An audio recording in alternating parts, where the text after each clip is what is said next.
I don't believe that I would be this person were it not for Outward Bound. It was the changing point for me. You know, it took me out of the estate. It gave me a love of nature. It set up my career. So welcome to the latest episode of Outward Bound and me. I'm joined today by our wonderful guest, Rubina Blackwell. Welcome, Rubina. Thank you. Thank you so much for coming today. No, it's an absolute pleasure. How are you feeling? I'm feeling good. Slightly nervous by all the cameras, but we're going with it. Good. Well, we're amongst friends, so We are. we're really grateful that you've come today. Thank you, to tell your story. So, Rubina, you went to the Abu Dhabi Outward Bound School in 2008. Yes. Is that correct? I did indeed. Good. So we'll get into that in a while. Okay. But before we do, can we go back to the start? Where did you grow up? Sure. What was your childhood like? Okay, so I grew up in an area called Clifton in Nottingham. It was once actually the biggest council estate in Europe. So yeah, it was still very much a council estate when I grew up. Went to inner city state school.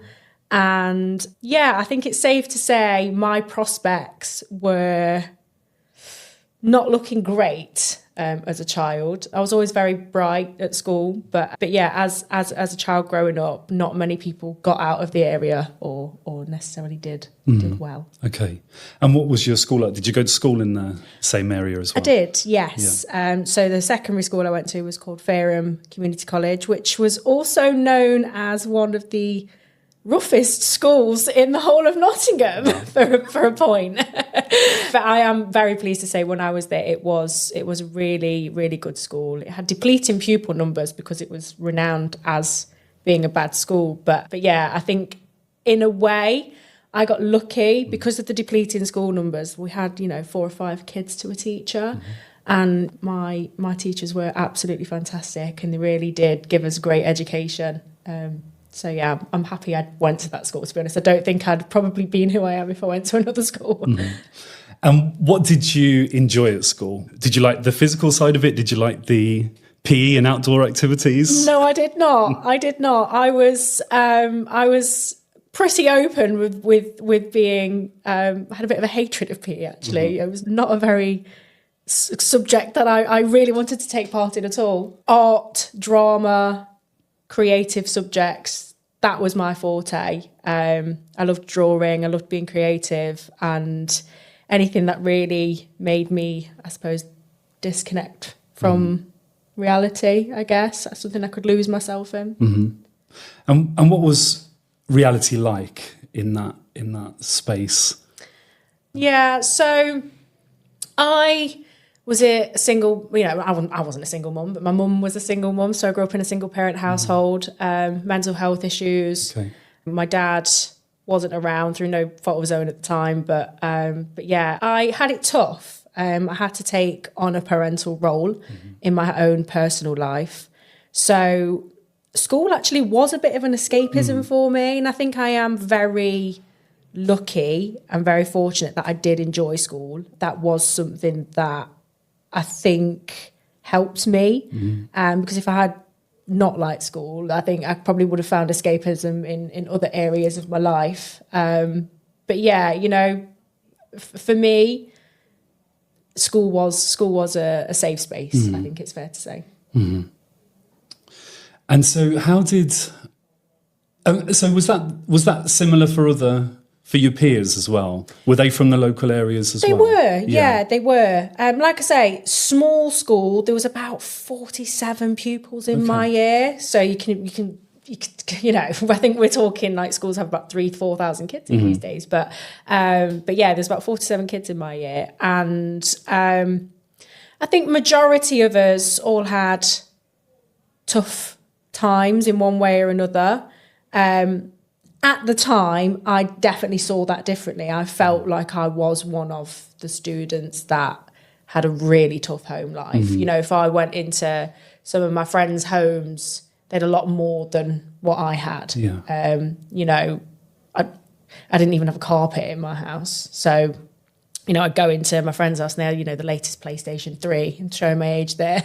I think we're on 5 now, aren't we? But, they had all the latest tech, or the house was decorated nicely. So I still felt very different. But, as an adult, you look back and think they still had their own challenges to face. Yeah.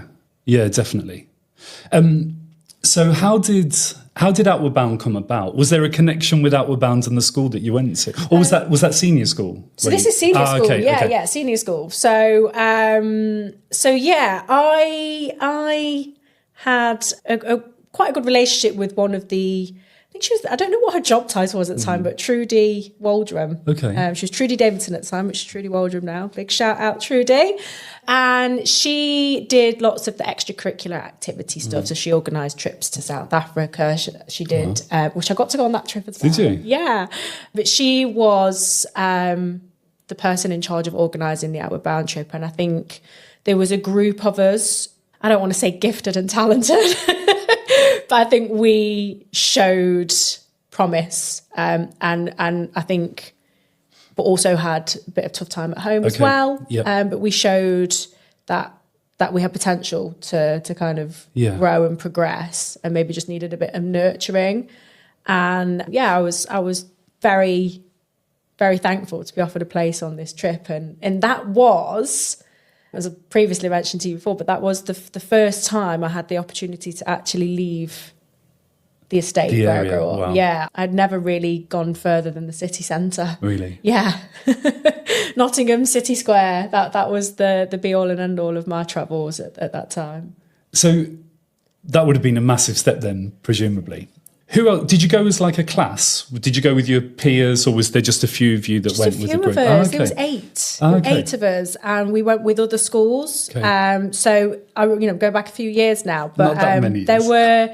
There were several schools that did the trip with us, but our group, it was just a small group of 8 from our year. Okay. And I would have been a year 10 at the Year time. 10, okay. Yeah, I would have been year 10 at the time. Good. Okay. So you know you're going on the trip. Yeah. And you take a coach, presumably, to the depths of Wales, onto the Aberdyfi coast. How were you feeling at the time? Can you remember? Like, it must have been a big thing for you to then I go. can remember. I'm getting goosebumps. Like I could feel my hair standing on edge. But yeah, I remember, and the best way I can describe it is being on this bus, and I was like glued to the window. Were you? And when I don't know if you've ever watched the film Lord of the Rings, and it's like they're in the valleys and it's all green and mystical and like trolls under the bridge. Like it just seemed like a fairyland. So to go from, we've got a skyscraper in the area I grew up in. It was just very industrial, very same. And then you go into this place where it's just trees, green. Like I just felt immediately at peace. Like I say, I did have a lot of trauma growing up in my life, and I don't know what it was. And Wales still to this day, I always call it my spiritual home, and maybe that's why. But I just remember, like I say, looking out of the window of this bus and just being in awe of this place that I was going to. And some of the other kids had been to Wales. Okay. Me personally, this was my first time even seeing anything like that with my own eyes. So, slight jump. Do you know, I know you said you weren't into like PE and things at school, but I know you have a love for the outdoors now. We'll get into that as well in a bit, because I really want to explore that. Did you find, so when I go to Aberdyfi, I get this sense, like there's a sense of peace there, and I don't know if it's the water or the scenery. So I don't want to go into trauma necessarily, but when you try to regulate yourself, was nature included in that? 100%. Yeah. And I didn't really, I think that gave me, from that point on, that became my therapy.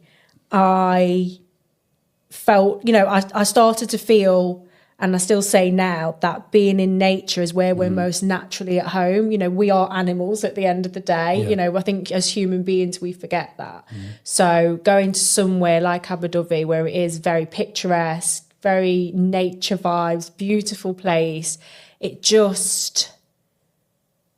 calmed me. It calmed me, I think it's fair to say. And I was a very anxious young lady. You wouldn't think that now, but I was very anxious, very shy, struggled to strike up conversations, very self-conscious. And that was the beginning of inner change for me. Yeah.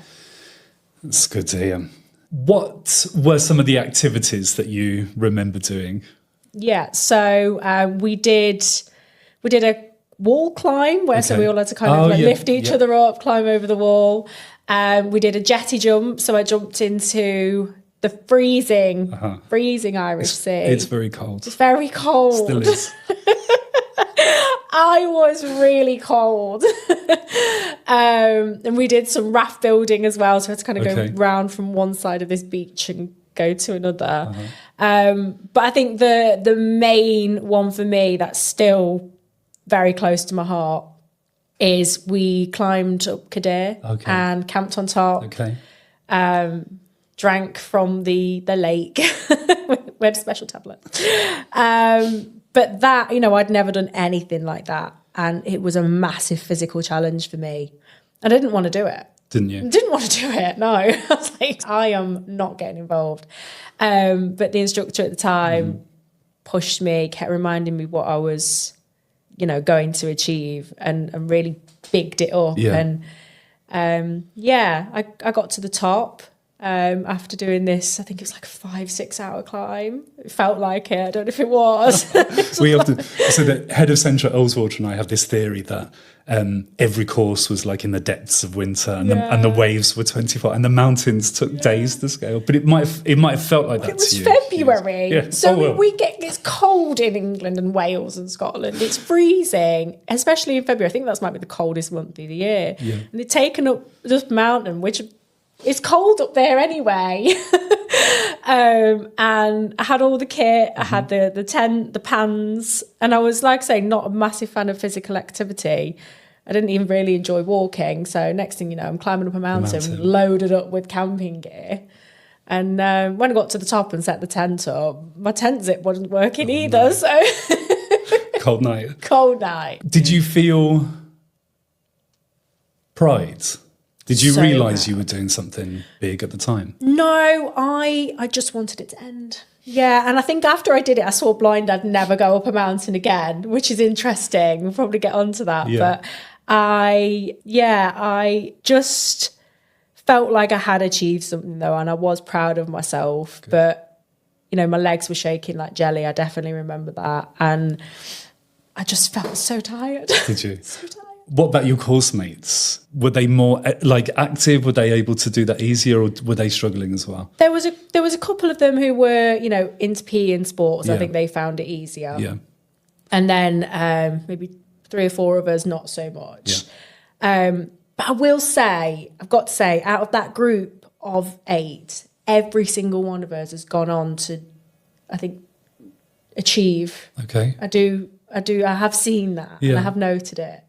And I don't know, again, if it was that trip, but I know, again, quite a lot of that group are all very still into nature. I take it very seriously. I think it's clear to see that it had an impact on us all as, you know, as adults. We're not all still in contact, but we have social media. Yeah, of course. I spy through the lens.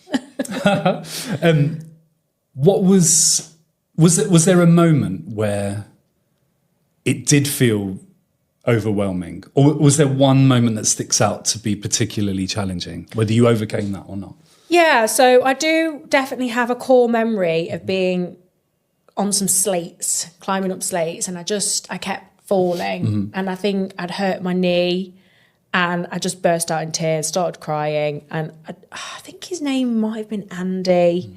He kind of took me to one side and just said, you know, look at everything you've achieved so far, look at where you are, you know, pointed at the top. He said, you're nearly there. Yeah. He said, half an hour, you're going to be at the top camping. He said, look at what you've achieved so far. Look at everything you've overcome, the resilience you've shown.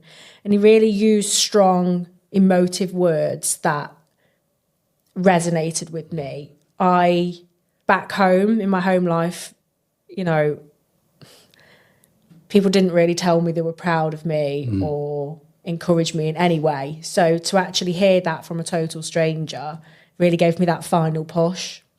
And I remember and it's something I still do now when I go and climb mountains.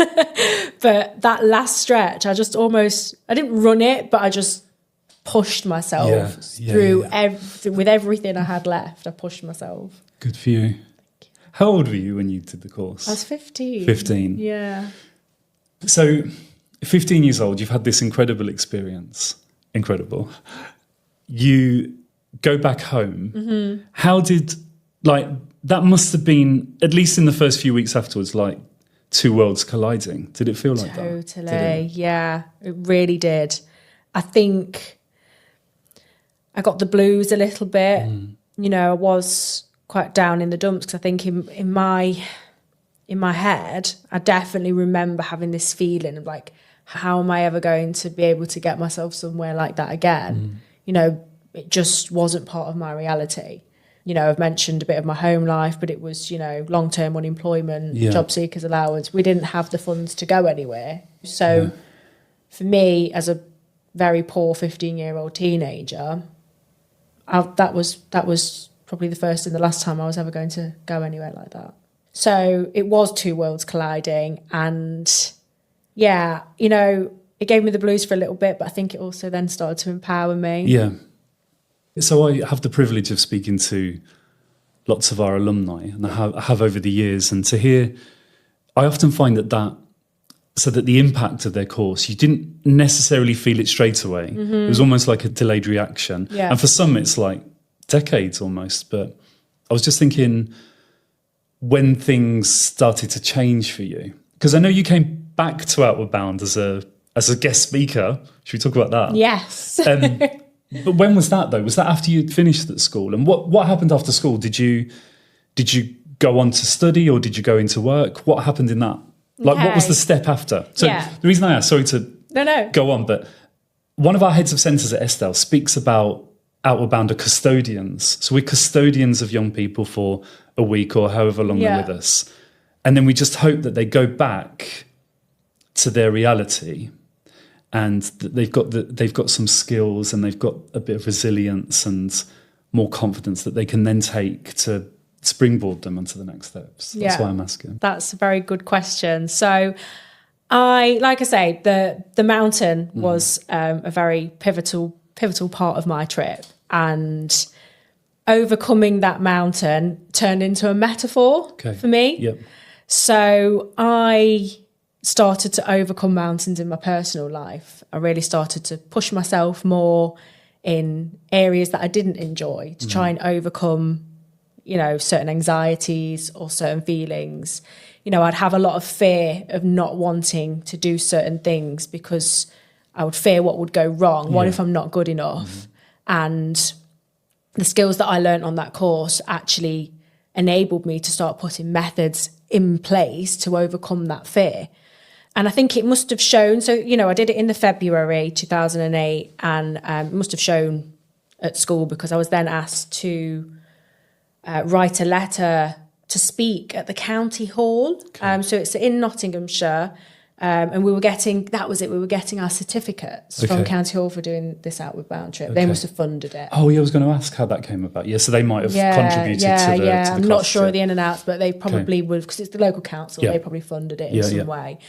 So I went to the county hall and delivered a bit of a speech on how the Outward Bound trip impacted me. And again, I was a very anxious young person, to even stand up in a room and speak about. That's a big thing. So I've gone and climbed a mountain, and then I've started pushing myself more at school. I remember going into school on Saturdays to do extra learning to try and push myself. So I just thought, I want to get out of the reality that I'm in and start making changes. I want to do better. So County Hall, did this speech, and a few weeks later got a letter from Outward Bound inviting myself and a friend called Becky to go and speak at the Battersea Evolution Centre, which was one night only with Robin Gibb and friends. So Lulu was there, Mel C from the Spice Girls, and as a 90s kid, Mel C Sporty Spice. I was like, hang on a minute. I was Ginger Spice, of course, but I was like, let's do this. And I think that, you know, when you start reaping the rewards of the effort that you're putting into yourself, and I didn't quite realise it at the time, I was a young teenager, but looking back, you know, that was, I think, a point where I started to see that if I started putting effort in, good things would happen and doors would open for me. Yeah, absolutely. And they do. They do. There's a direct correlation. So what was the event like? I mean, typical crazy Outward Bound event that we do, but you had to give a speech as well. I did. And how did that go? Did you just talk about your experience, your journey? Did you feel nervous then, or were you just in your element? Very nervous. Okay. I was not in my element. But again, those skills that I was taught on the Outward Bound course came into play. Yeah. Resilience, overcoming the fear. So, yeah, we went to London. I was in the green room. I was backstage with the celebs. Lulu, I remember she said, I like your dress. I was thinking, Lulu's just said she liked my dress. I was like, pinch me. So, yeah, I was in the green room in the back, felt like a celebrity. I was like, I've made it. Yeah. This is it. But then I had to go on stage. I had to go on stage and speak to a room. I think there's about 600 people on rounds. Was there? Yeah. Wow. Yeah. And we're talking some of the elite members of society here. You know, it was a fundraising event. Yeah. So millionaires, billionaires, they were bidding for yachts. You know, I got some free tickets the following day to a yacht show. I lived on a council estate. Yeah. It's different worlds. Different worlds. But the beauty of Outward Bound is it's made up of, its community is just incredible. Yeah. You know, the people around us, because it's just because of those things you said. You know, it's that impact. Yeah. It's the effect that it has on people afterwards. And I know a lot of people that will watch this will have a common experience as well, and they might be thinking about their journeys as well. So I'm really pleased you did that. But in what world would somebody like me, have ever been exposed to those kind of people or been put in a room like that? That just didn't happen. Yeah. So to be put in that space and put in that room, you know, again, I think it really did change the course of my life. I really do believe that. The Outward Bound. The Outward Bound course, but then having that opportunity to speak as well. Just jumping back to, you asked me if I was nervous. Yeah.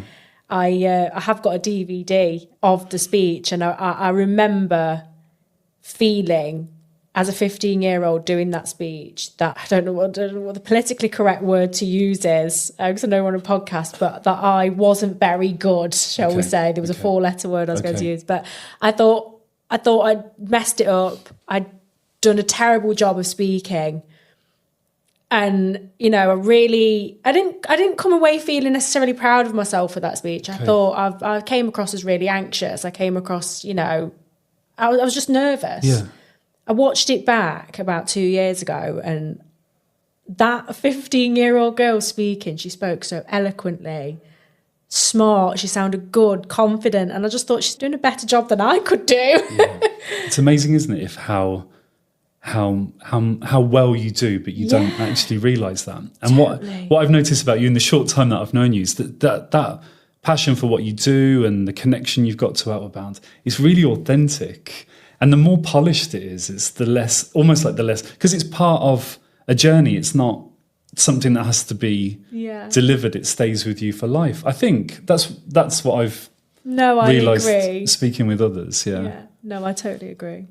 So you mentioned an events term there. They were sitting on rounds. Yeah. So the events knowledge that I have kind of pinged a little bit there. So you took part in this glitzy event and opened your eyes to the world of event management and other things you could do. But that's the career you went into, wasn't it? It is indeed. And which you're still in. Yes, very much so. So yeah, I had no idea what I wanted to do at that time of my life. I actually wanted to be a pop star, I think, because I'm not very good at singing, I think it's fair to say. But yeah, I don't know. I just thought, you know, I could do this. Yeah. I could organise events like this. Okay. I think I'd be quite good at it. And at that time, there was only Leeds University that offered a course in event management. Okay. But again, I came from a very poor background. So to move to somewhere like Leeds, I probably could have got funding. But again, it seemed so unrealistic for me to achieve that. Were you still in Nottingham at that time? I was still in Nottingham, yeah. Lived at home with my mum. Okay. But I came away having a goal. I was like, I know what I want to do now. So I went to college to do media, did creative media. So a little bit like this room here, did some radio shows, did some filming. I thought you were good at this. Yeah. You've got the experience. Taking me back to my college days. And then I harassed the life out of every single event agency in Nottingham. Yeah. And I was offered a job at all three. Wow. All three. Good for you. Thank you. Well done. Yeah. So I took a role, I'll give a shout out to Paula here, at Cloud9 Event Management. Paula ran an event agency, still runs an event agency, and worked with creative clients. So she ran something called the Fresh Awards. So she's working with clients outside of the M25 of London, but also in London, did venue finding. The other event companies that I was offered roles at were like stag and hen do's, parties. Yeah. So Cloud9 felt more like the route I fit. wanted to go down, especially after the Outward Bound experience. Definitely.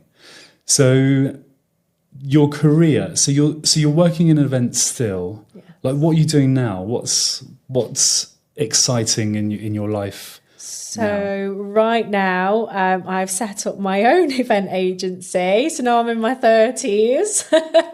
I've called it Well Organised after my surname because it's Blackwell. I thought that was a good fit.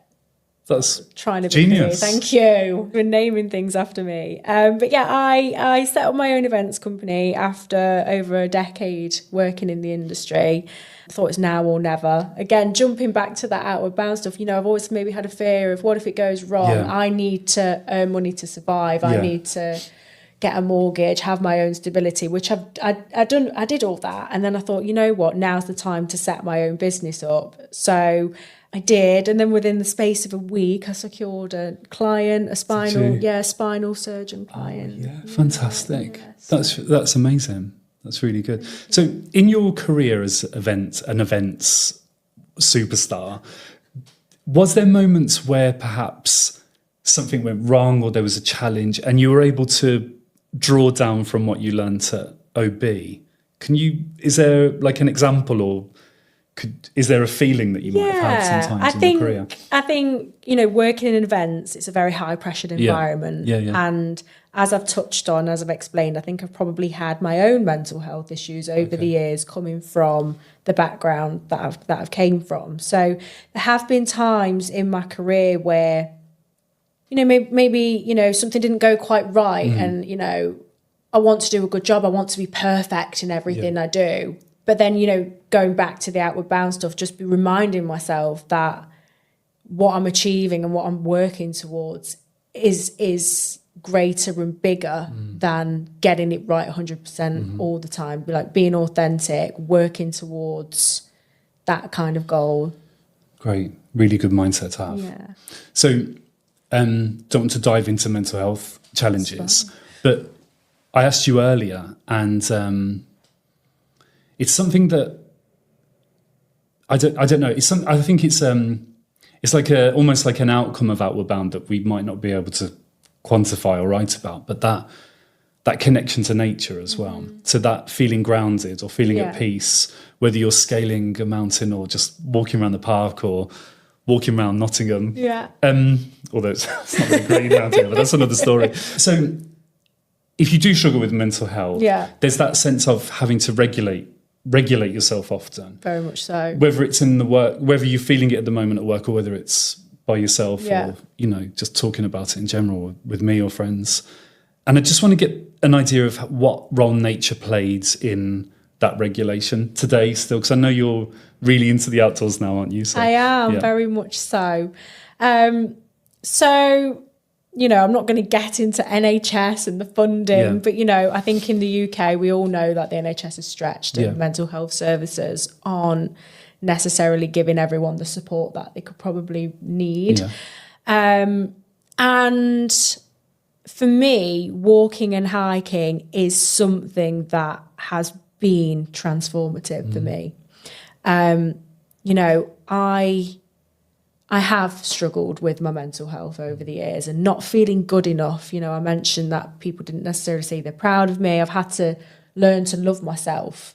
And and be proud of myself. And nature has played a massive part in that, because I think when, going back to, I climbed a mountain at 15, I did this amazing challenge, and the feeling that gave me, you can't buy that feeling. And it's something that I still try and I suppose go out to get now, is that sense of pride within myself. So, if I'm struggling, or if I feel, overthinking, or you're getting lost in thought, or you're feeling down, or things aren't going well in your life, you're facing challenges. I'm a grown up now, I've had relationship challenges, house challenges, work challenges, you name it, I've faced it. And the thing that's always brought me back to myself and centered me is being alone in nature. Okay. Driving somewhere, getting out of my car and just going for a walk, listening to the birds tweeting, hearing the river flow, and climbing mountains. That I said, I've taken a couple of friends up mountains with me, and I think the phrase that I've used with them is it's the closest to heaven on earth that you can get. And that's how I feel. That's beautiful. That's beautiful. I often think, obviously, trauma and mental health are very complex and very unique to individuals, as are the circumstances. Yeah. But I do feel that nature is something that is universal to us, and it is available to us all. And if you can find peace, or some peace at least, in that space, then that's really good and positive, and I hope that continues.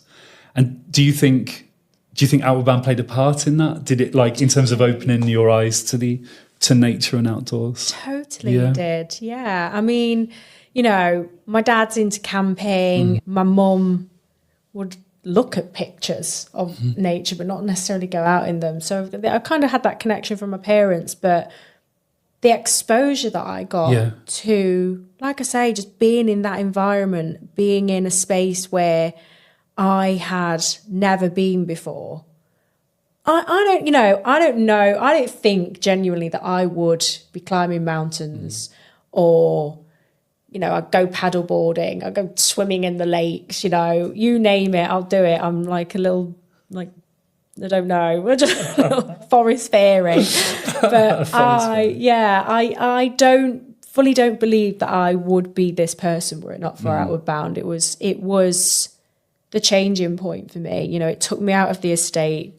It gave me a love of nature. It set up my career. And there's lots of different ways that people and individuals kind of, I suppose, regulate their mental health. And it's not always positive things, drugs, alcohol. I think with nature, mountain climbing may be considered an extreme one, but you get that adrenaline, you get that buzz, there's that element of danger. It's not just about being at peace and being at nature. It is about pushing yourself as well. Yeah. So your work has taken, thank you for sharing that, by the way. Fine. Your work has taken you all over. Yeah. You spoke about Jamaica, Spain, all over Europe. Just before we move on to close, being in nature, do you have, and you might not want to share it, I've got a happy place. There's a place where it's probably the closest to heaven on earth. Do you have that place? Is there a certain area? And could you share it? Or not that you want everyone going there. Huh? No, I mean, a lot of people go there anyway. Oh, do they? Okay. Yeah. So where is it? It's Snowdon in Wales. Oh, okay. Yeah. And so like I say, I've always gone on my hikes, I've always gone on my walks. But 2021, I was experiencing a relationship breakdown. Okay. And, I took myself back to Wales, where it all began when I was 15. I pretty much did the same drive. I remember driving there in my car, and I was like, oh, this is the road I took to Abu Dhabi. And I ended up going to the fish and chip shop around the corner from Abu Dhabi. And I just thought, I'm going to go and climb Snowdon. Good for you. Just randomly. And I did it, and I just went on my own. And it'd been a few years because, lockdown and everything. So my legs weren't what they were. I'd put on a bit of weight.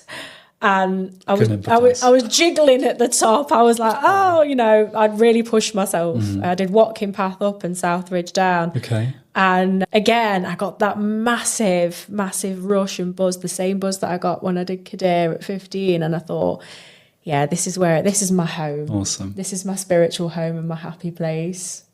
And yeah, and that, because I did that on my own, I now go and do solo trips. I've been to Iceland on my own. I'm going to Thailand in a couple of weeks on my own as well. I love a solo trip. Yeah. Good on you. Thank you. Fantastic. So you've reflected on your experience at Outward Bound. Is there any advice that you, say if there's any younger alumni watching this, or young people that are thinking about coming on a course? Let me frame it like this. Is there any advice you sort of give to your 15-year-old self? Don't overthink it. Okay. Don't overthink it. Because if you overthink it, you'll talk yourself out of it and you won't do it. Just do it. Even if it doesn't feel right, just try it and do it. You know, you're not going to hurt yourself by going out in nature or overcoming and achieving something or seeing something beautiful or seeing the world. Yeah. We're all here as human beings, as animals, like I said earlier. You know, we're supposed to be in nature. And I think to overcome those challenges that they set up for you on the course, it just sets you up for life. You know, I wouldn't be where I am today had I not gone on that course. I just wouldn't. It's beautiful. Thank you. No problem. Any final messages? Get yourself to Outward Bound. Yeah, I think genuinely, even, you know, I think we've spoke a little bit before we started recording. I try and push myself and put myself in rooms and put myself in places. I think even if you hear of an opportunity in your school or wherever you are and Outward Bound comes up, or any opportunity to go out camping or go and climb a mountain, just go and do it, try it. See how it feels when you're at the top and you've achieved it. Even if you don't make it to the top, sometimes just the taking part, just try it. You won't regret it. 100%. Yeah. Rubina, thank you. No problem. Thank you. We did it.